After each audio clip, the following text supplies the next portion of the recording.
You cut me loose and set me free. You make me win in every way. You showed me how to spread my wings.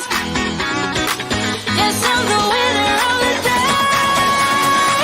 You cut me loose and set me free. You make me win in every way. Hi, Hello, Carmi. Hello, Sami. How are you? I'm Are you good. How are good? you? I'm really good. Having some technical issues at home here, but otherwise I'm great. And you? I'm sorry about that, especially in It's this all right. world. You need to tell the technical fairies to help you, not I need hinder to have you. a serious chat, yes. So I think we should just go right in because we have delve right in because we have quite a lot to get through today. I love and I it. really want you to have the opportunity to do everything that you have researched today. Thank you. Yes. So on Friday's show was the final in a series of shows that we really explored that really complex issue or idea of presence. And we started off with the present moment, being present in the now and bringing our full presence to that. And then we spoke about accessing a character with the full presence of our being and to try and access it as fully as possible so that we could bring our full presence to the character on stage. And we looked at method acting. And then the final of the series was basically talking stage presence and how that actually works, of being present in each moment on stage, and then also allowing ourselves to be the conduit for the story. So to try and access then the full presence of that magical, intangible quality to flow through us. And then the last final step was separating ourselves from the character at the end of the evening, and then obviously delving back into our lives and finding our center and our full presence within ourselves. Yes, and we left it off with, well, in between there, we added our wonderful interview with David Dennis. We did. And we talked about all of that with him, which is nice because it's an application of what we were chatting about in real life with a very respected actor. And then our last exploration exercise last week was to go back to the previous week and note down 10 instances where we felt we weren't in the present moment, whether we were living in the future, in anxiety, or in regret and fear from the past.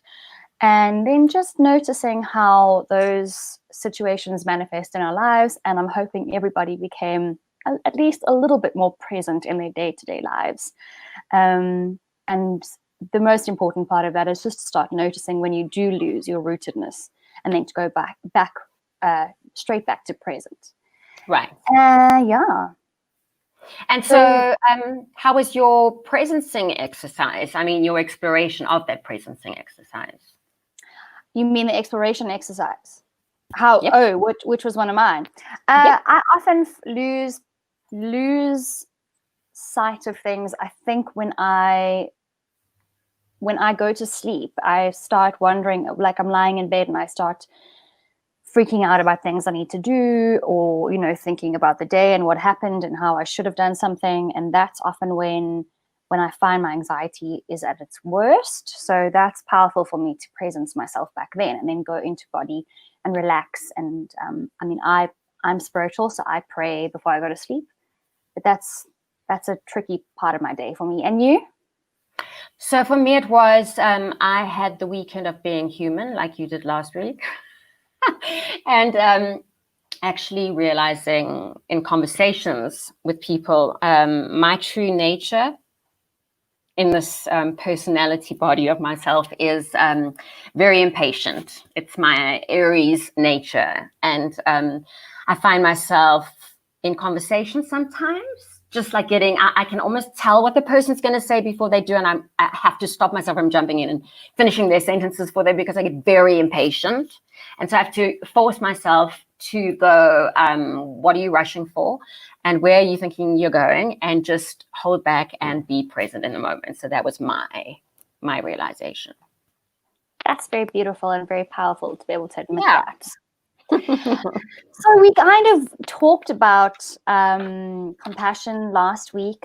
Sam introduced the chakras and explained a little bit about each. We went into talking about mercy and compassion, and being heart-centered, and especially at this time and what's happening in the world, between people of different creed, as well as with COVID-19. And that kind of got me thinking about what I wanted to chat about today. And that was as an extension of mercy and compassion, where it all starts is in the heart center. So that brings us to today's pondering.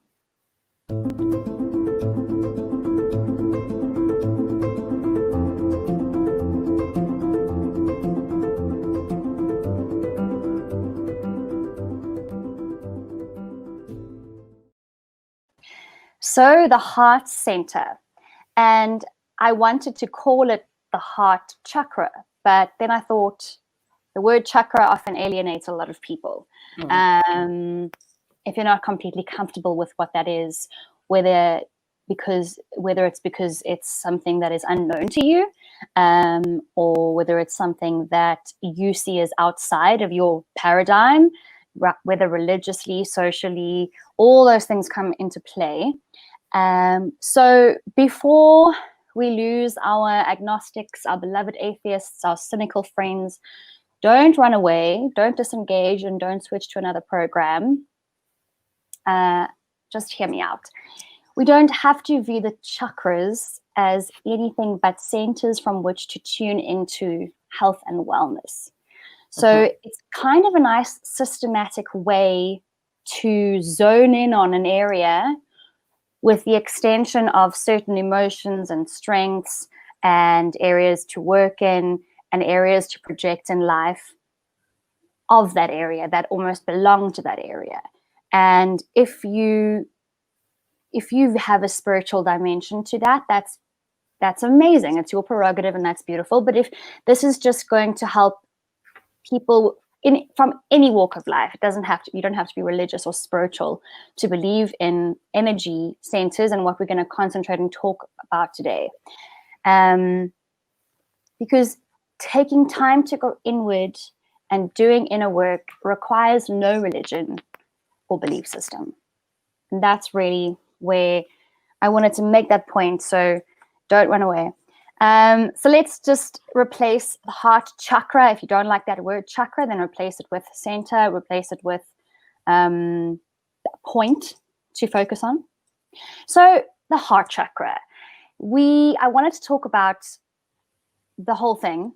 But first of all, if you're not familiar with the symbol, here it is. It's a beautiful symbol. Now, this is the Hindu symbolism. Okay, so there's a lot of, sometimes they vary slightly between religions or traditional paths, but this is the Hindu symbol, which is often used mostly in the West.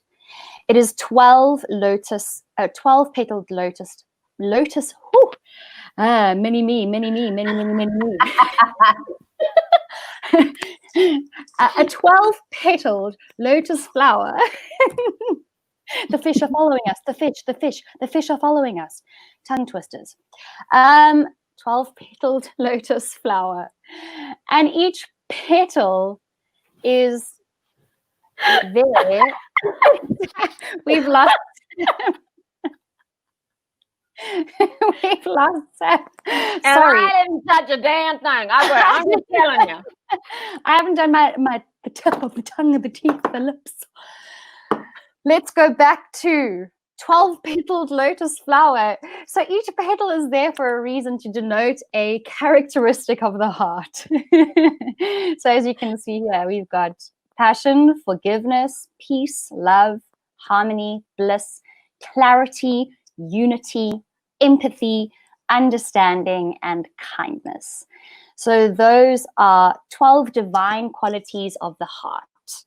And then, of course, as with everything, there's a dark side. So let's look at the 12 contradictory mental and physical manifestations of the heart center.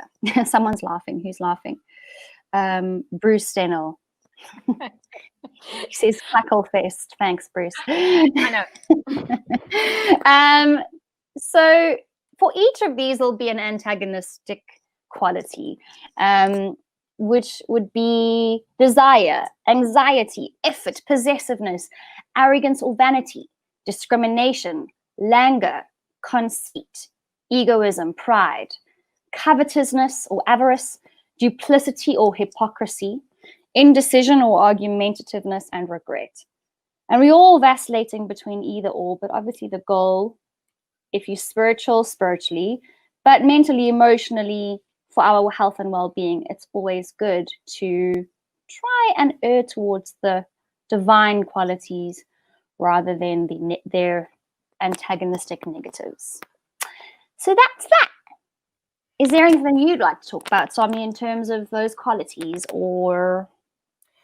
Well, we are talking in the individual sense, so in terms of sort of embodying those characteristics and those emotions within ourselves, right? And so I just wanted to bring it back a little bit, maybe to some personal stories. You were talking about obviously not wanting it to sound too spiritual, but I mean, I think people have actually spoken about, care workers have spoken about elderly patients who on their deathbeds would sort of speak about the very things that they regretted doing or not doing. And not once has anyone ever said, oh, I miss my Lamborghini and I'm going to miss my house. It would be, I'm going to miss my loved ones and I wish that I'd spent more time with them. I think that's the only thing that one actually can take with you. It's the impact from your heart space that you leave on those left behind. So I just think that's a beautiful way to tie in the necessity of being fully present in your heart space. And then also, whether you believe in this or not, and you can see it as all sorts of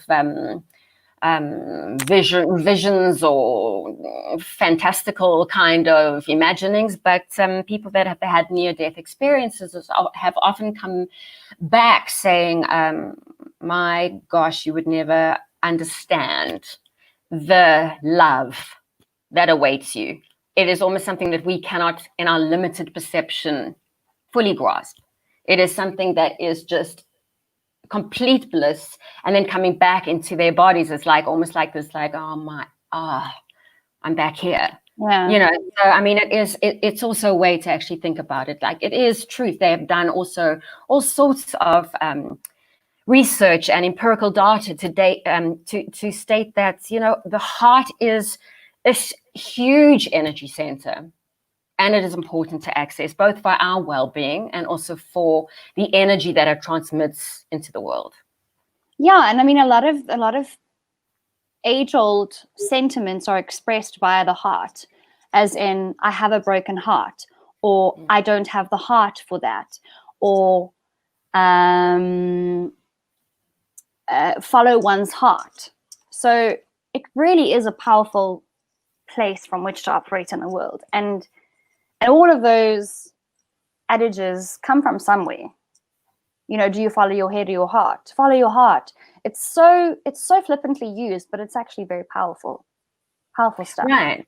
And there's one other little story, and I mean, this is also another story from Maya Angelou, and she speaks about love liberating. So if you really fully understand the concept, especially interpersonally, of relational love. In other words, it is not something that binds or controls. It is something that within the presence of, you feel liberated by. And often as well, she spoke about as well her mom. When she was leaving home, her mom said to her, I want you to know you can come back at any time. I'm always here. And she spoke about the profundity of this and saying, my mom set me free to go and do whatever I needed in the world. And then it was her turn to liberate her mom. So her mom was on her deathbed, and her mom was sort of clinging to life for her. And she said to her, she had the sense, and she said, Mom, are you waiting around for me? Because you can go, I liberate you. And then she left to go home to collect something. And something said, come back to the hospital, come back. And when she came back, her mother had passed. So it's almost like she felt it as a very transformational thing of her mom had liberated her, and she gave her mom the gift of liberation too. Amazing. Mm. That's so beautiful. I love Maya Angelou. It just feels like she's one of those people that walked the earth that were so much wiser than Right. anyone can really fathom. So the color of the heart chakra, each chakra has a color that corresponds with it, is green, emerald green. So that's why Sami and I are wearing our green today. And green is all about transformation, and it's all about nature and love energy. So the element of the heart space is air, which is quite beautiful because the physical area that the heart center or heart chakra encompasses, I'll show you here on this little picky that we have, is the heart chakra is located here in the body. So as you can see where the green piece is, as you could obviously denote from the name, by your heart.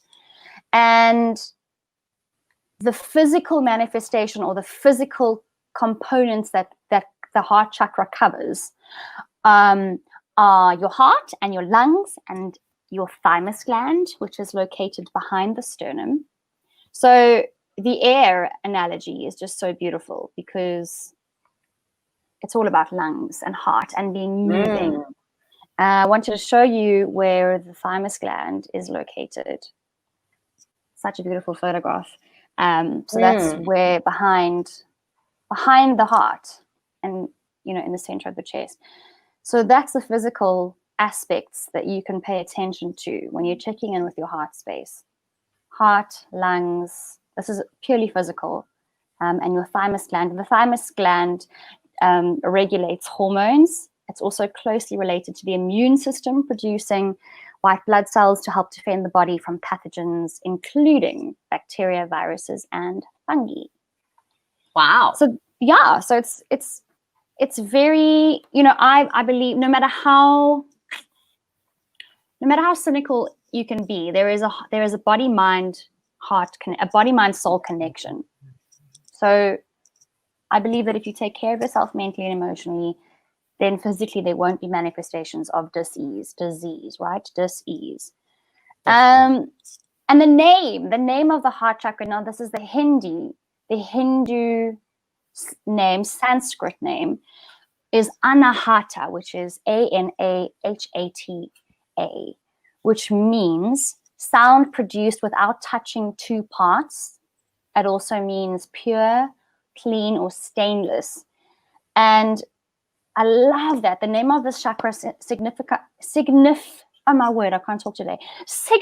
the state of freshness that appears when we are able to become detached and to look at things in a different way, to look at apparently contradictory experiences or situations with a state of openness and expansion and a possibility to integrate two opposite forces.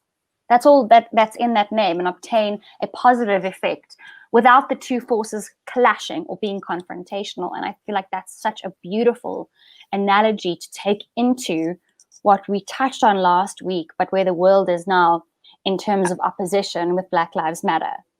Yep. And it's just about having heart, literally meaning having compassion, having empathy, cooperation, integration, which means that two sides can come together and achieve something beautiful, but without clashing and without creating any sort of antagonism or strife. So I just love that. Right. I do too, and you've described something so beautiful because they often speak about the fact when I say the world's great wisdom traditions talk about these two very opposing forces in our very egoic natures, and the one is love and the one is fear. And you would think that hate is the opposition of love, and yet it's not. It is fear. Hate actually stems from fear. But let me explain it this way. So love is a positive emotion. And because of that, it has really beautiful vibrational frequency that's operating on a very high level. And so it connects. It's expansive. And in the space, it feels like we are connected to all. And so the qualities of love, it includes emotions such as joy and compassion and all these beautiful, beautiful connected emotions. And then the opposition of that is fear, where it is very constricted. It's the constriction of your ego. It's a negative emotion. It operates on a very low vibrational frequency. And the feeling of it is just ugliness of human beings. There's a very heavy and stuck kind of feeling in your physical body, and it oppresses, it separates. And in the space, it feels like you're against the world, you're on your own, you have to fight for everything. It's very egocentric. And so that's the one thing that we really, really have to work on, because it doesn't make us feel good, and it certainly is not good for the people who are in interaction with us. And then obviously, to speak about the absolute opposite of love is indifference. So indifference is once you no longer feel anything. You know, at least when you're feeling something and it's a negative emotion, if you notice it, you can change it. But when you're actually indifferent, it means that you have shut down completely and you are numb and you're not even seeing or noticing the suffering in the world. Then you know that's a problem. And Eli Wiesel, who is a survivor of the Holocaust, talks about that as a young boy. He speaks about the indifference is the killing, the very killing of the soul of someone else. To not see. And that is very, very heartbreaking. Yeah. Indifference is heartbreaking. Cool, Con. So how do you know that you need to go and have a look at your heart center or take some time? Well, if you're feeling very emotional, your emotional connections are more difficult, you're feeling anxious or hostile, disconnected, or you're experiencing, as Sammy just said, a lot of fear, jealousy, envy, or hate. Physical conditions include heart pain, your breathing problems, asthma, pneumonia. And I mean, this is by no means a medical solution for any ailments. It's just about tuning in and being conscious of what's happening in your body. And things that we can avoid in order to maintain an open, balanced heart space. It's just practical things to apply today, as you can avoid holding grudges. You can avoid dwelling on the past or any hurts from the past. Don't bottle up your emotions. Find healthy ways and productive ways of expression. Putting yourself last, that's not healthy. And don't push other people away. And those are all ways to just become a little bit more in tune with our heart space or our heart chakra. And random fact, the heart chakra's animal is the antelope. All right, so on that note, today's exploration exercise. Okie dokes. So everybody at home, get out your journals and have a look. And we're going to do some writing just quickly. So the first thing we're going to write down is a couple of ways in which we have expressed jealousy or anger. So if there's let's say top two people or situations in this last week or in this last year that's made you feel jealous or angry, if you haven't even thought about them, or this is the chance to do so. Are you jealous or angry, and why? What are the names of the situations or the people that are causing that? And now today we can recognize that we're feeling hate or anger or jealousy, and we can claim that feeling, and then we can set that emotion free and set the person free with love and compassion, wishing only the best for them, and therefore you set yourself free. The second point that I'd like to explore a little bit today is name 3 people who you need to forgive, excluding yourself. So yourself should be number 4. But 3 people who you feel you need to forgive. Because there's a lot of times we don't really even notice we're needing to find forgiveness for somebody in our hearts. And then I just want to quickly just leave a thought with you in this exploration section, is how you can be more heart-centric in the coming week. Think about how you can show compassion for people on the street, or a shop assistant, or family, or yourself. And that is the exploration for today. That's very good. You do come up with amazing explorations, Carmen. Thanks. I like exploring. You do, and I'm going to try very hard and be a good human being this week and fully access those exercises, because I have to just say thank you for this as well, because, you know, during the shows, really, it is, the intention behind it has always been that it is a place for us to grow and learn, and then to, in some small way, help whoever it is out there, even if it is just by the energetic nature of the show, that it does help people as well to learn and grow and to create something beautiful. That's it. So, yeah, for sure. And I hope that you know, that continues.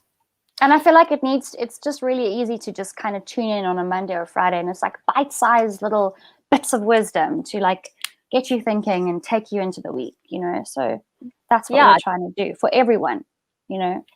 It keeps you moving forward, especially in this time of lockdown. Even though it's not lockdown for everyone, it's still lockdown for us, very definitely. And so it keeps you moving forward. It keeps you centered. And certainly, I mean, the fact that we are journaling every morning, and that sense of writing 5 things in the morning and at the end of the day of the things that we're grateful for is once again very centered in the heart space.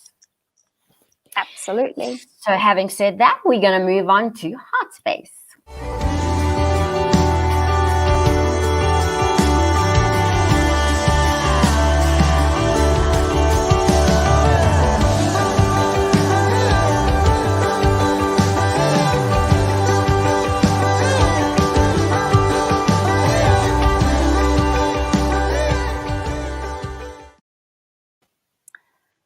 So we do have a Kumi as usual. And it is, do you want me to read it, Kami? Yes. I will. It says, I have just gone through a devastating breakup, and I really don't know how to move forward. Carms, do you want to weigh in first? Sure.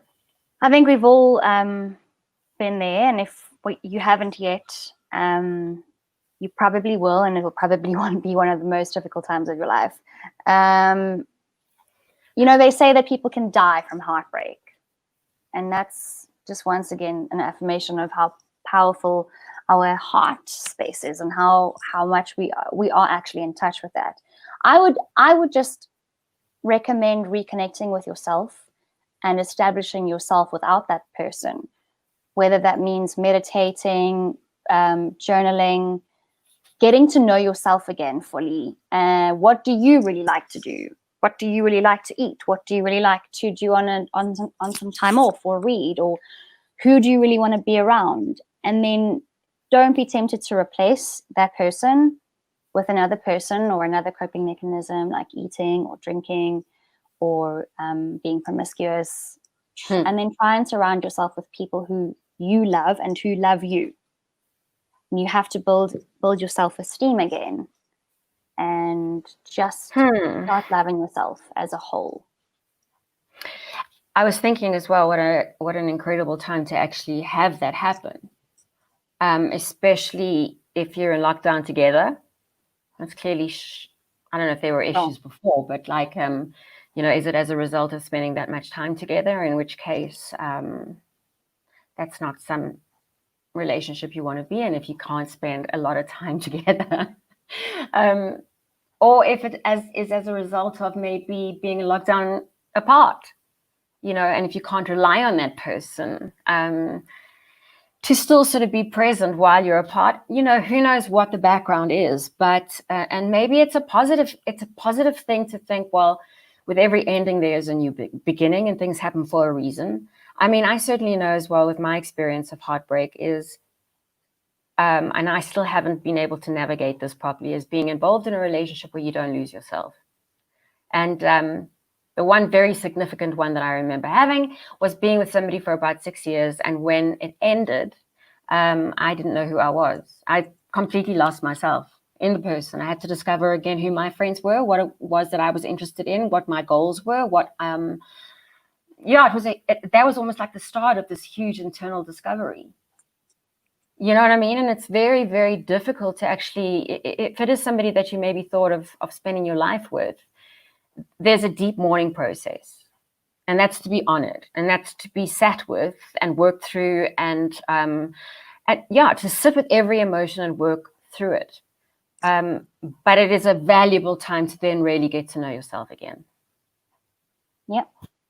Because, you know, we do end up giving away, I don't like the sentiment giving away, because I believe that two people can be absolutely wonderful together and be whole in themselves. I do not believe in someone making you whole. I think that's poisonous, and I think that that's toxic.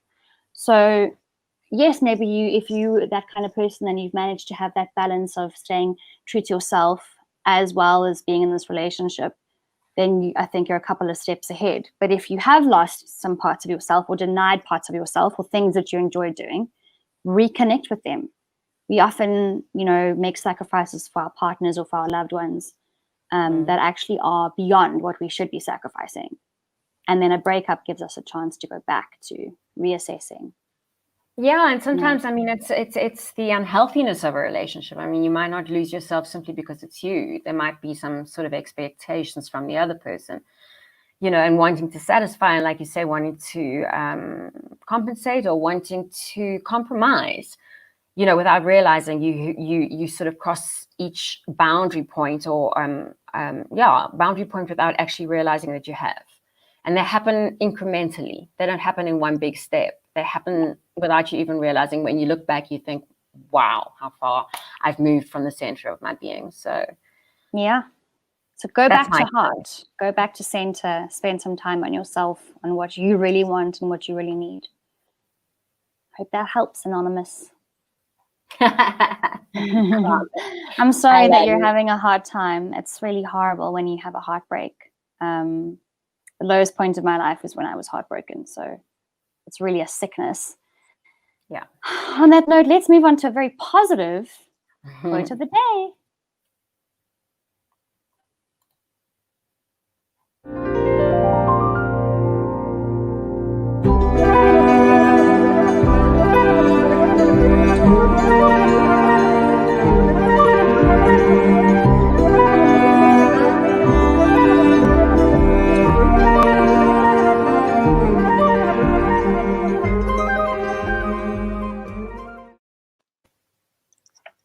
So today's powerful quote of the day is from a very powerful person.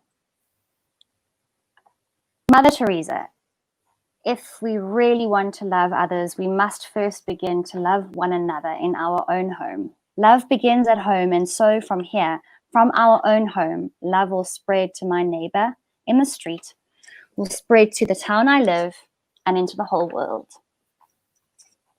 So there you go. That is indeed beautiful. And then I just wanted to say this because it is so incredibly beautiful about Mother Teresa herself. Her entire life was focused on bringing some dignity and compassion into the lives of the destitute and the forgotten.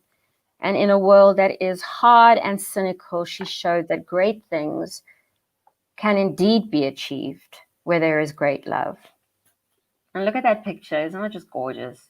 Yeah. It completely depicts what love is, you know? He was just so generous. Yeah, beautiful. There is an example of someone who's just so solid in their heart space and operating from that place all the time. So beautiful. So now we're going to go on to moment of mindfulness, as we always like to do.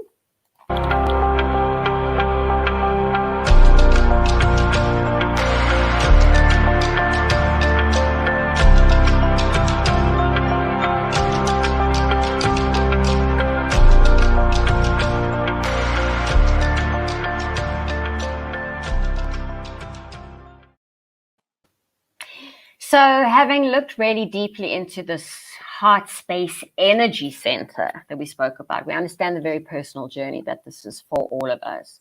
And it has to be done very honestly in the discovery of where our individual heart centers are operating from. And then we have to take responsibility for whatever we see there. So face those shadow elements, as we spoke about before. It's imperative for our own survival, and then also for what we're sending out into the world. And if we do this, our personal values suddenly hold more meaning. And so we open the door to our own expansion, which then shifts us up in the level of psychological development, which we introduced, I think it was Monday, of spiral dynamics. And the green, which if you recall in spiral dynamics, speaks of the sensitive self. And the sensitive self lives by connection, community, egalitarianism, and consensus. It's relativistic, personalistic, pluralistic, and sensitive. And green appreciates diverse views and focuses on the needs of the many.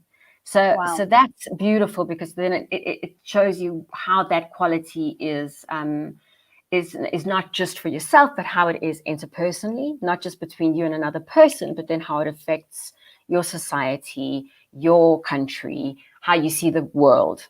And I want to introduce you now to this idea of visualization. That's what we're going to be talking about now in moments of mindfulness. And it's really not a concept that is just new age. Okay. They've done countless experiments within controlled groups of just how effective this technique is. And it's used successfully with many, many top athletes by their sports psychologists. And I think that's amazing. I think that we need to have psychologists in every field of business. And it would be really wonderful if we had performance psychologists as well. Just because it helps you in all sorts of ways. And certainly with these athletes as well, it really, really did help with their success rates. And so I'm going to actually just read you some of these. It says here, just before the 1960 Olympic Games, the Russian coaches and scientists conducted tests with world-class athletes to compare the impact of mental and physical training on performance. So the athletes were divided into 4 different groups based on the percentage of time they spent in physical and mental training. The breakout was as follows. So group 1 was 100% physical training. That's all they did.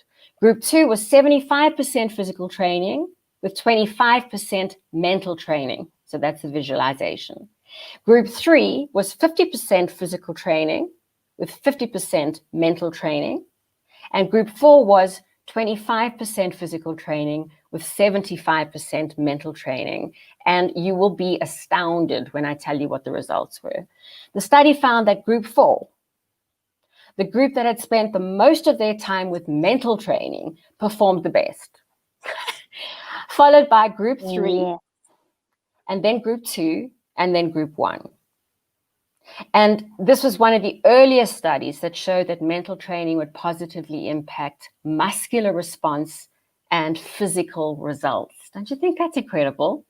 Absolutely. It's amazing. It is insane. Obviously, when you're visualizing, the process of visualization is that you set your goal, and then you absolutely, you have to act on it. So you've got to do the physical training as well.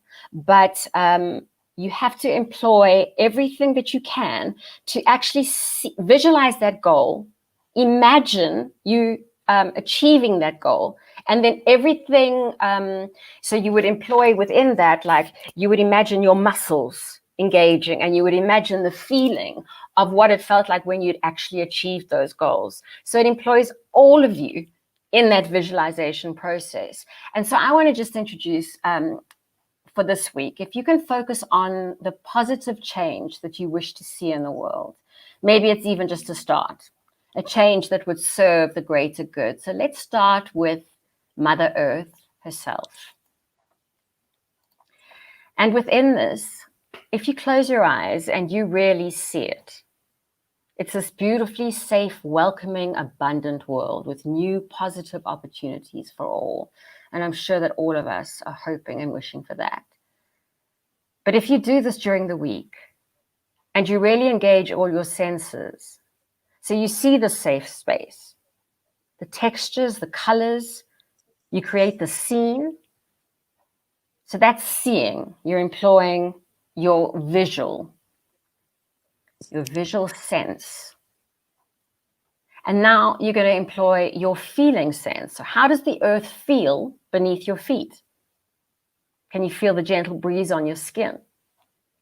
Can you feel the sun on your face and the pure air in your lungs? And then what do you hear? Do you hear birds, crickets, flowing water, the sounds of abundant wildlife in harmony with their surroundings? And now imagine touching something. Touch is the quality of the heart center. What does it feel like to touch the grass, to touch the bark of a tree, to touch your beloved animal? And then feel in your heart the pure joy of this. So you feel the love expanding from you into this world. That's beautiful. And then I'm going to just put this picture up as well, because if you're actually wanting to employ some yogic poses that help you to open your heart chakra. I love yoga poses. I also do.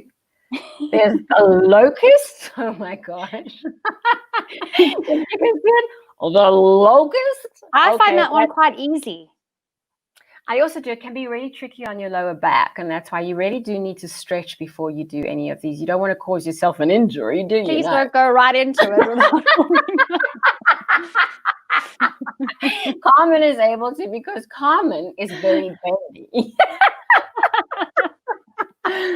She has hyperextension of all her limbs. So the locust, there you are, balancing on your very pelvic bone. You're lifting your shoulders and you're lifting your legs up into the air, and you're continuing to breathe. And then, of course, there is the plank upward. Good Lord, I can see people going, I can't do that, but really, you know, there are also easier ways to engage these. But you can see that the heart center is really, really open. Oh my gosh, the bow.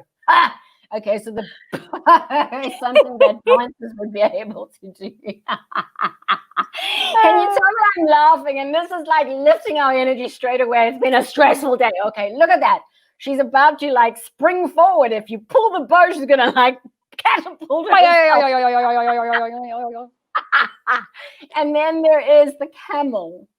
I mean, if anyone can touch their toes, look, I can't do this, but it does take serious stretching. And the heart space is open to the sky, which is beautiful. And then there is the half boat. Do you know that is the most difficult one for me? I can't stay in that. I can. Yeah, you can. I want to tell you that I can see Luke, our technical director, in the background hosing himself because he's trying to imagine himself doing all of these exercises. And in fact, maybe in the next episode, we can ask him to show us. All right. And then we have the wheel. That's almost like what you used to do when you were a child, you know, a back bend. But this time you're actually fully extending your heart space as high up into the air as you possibly can. And then I cannot read what that says, Carl. That says bridge. Bridge. Yes, so it's almost like the opposite of, it's not a plank, it's a bridge. And so you're actually like lifting your pelvis obviously up off the ground. And so all of these can absolutely help you in opening that heart space. And then one final beautiful mindfulness moment that I would like to introduce is I went on YouTube And I actually found some really beautiful, the first one was a guided meditation. If you prefer guided meditations because it helps you to, it leads you into these places, and maybe just listening to a voice helps you to do that. And that's quite beautiful. And then the other one is just, I think it's about 6 hours long. So you can just play it all like during the day. And all that is it actually operates at a particular hertz that really does work on the heart frequency and the heart vibration. So if you want to set it to just play during the day, in the background of whatever you're doing, and you'll find that the music is beautiful, and it kind of just like, you almost become one with it. Or else, if you're wanting to sleep, with the music playing in the background, that also is just a beautiful way to fall asleep and to know that it is working on your heart chakra while you're doing so. There you go. Alrighty. That's so beautiful. I love those moments of mindfulness exercises and how tangible they are. We can take them into the week with us. Okay, let's go into our takeaway.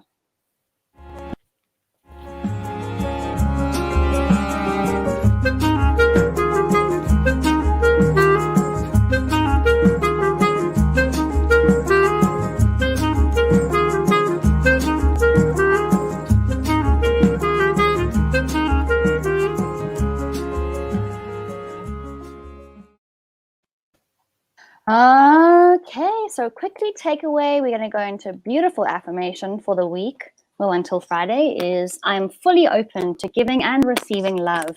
I go through my day with complete compassion, empathy, and forgiveness towards others, nature, and myself. Beautiful.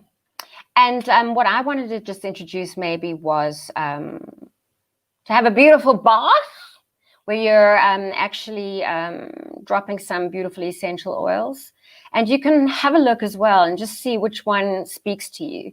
For the heart center, it's really nice to use some rose or geranium or bergamot. I think that's how you say it. You don't say bergamot. You say bergamot. Bergamot. But it's beautiful if you can do that. And if you want to rather even a candle, light a candle while you're bathing, and that's gorgeous. Thank you so much. And one task for the week is go and stand barefoot outside, preferably grass, not dog poo, and not sand, but sand is good too. Just go connect with nature through the soles of your feet. And even better, if you can, go and lie naked on the grass outside. Beautiful. Anything more to add, Calmy Calm? That's it. Are we going to say goodbye? Yep. Happy voyaging, Bye-bye. you lovely people. You cut me loose and set me free. You cut me loose.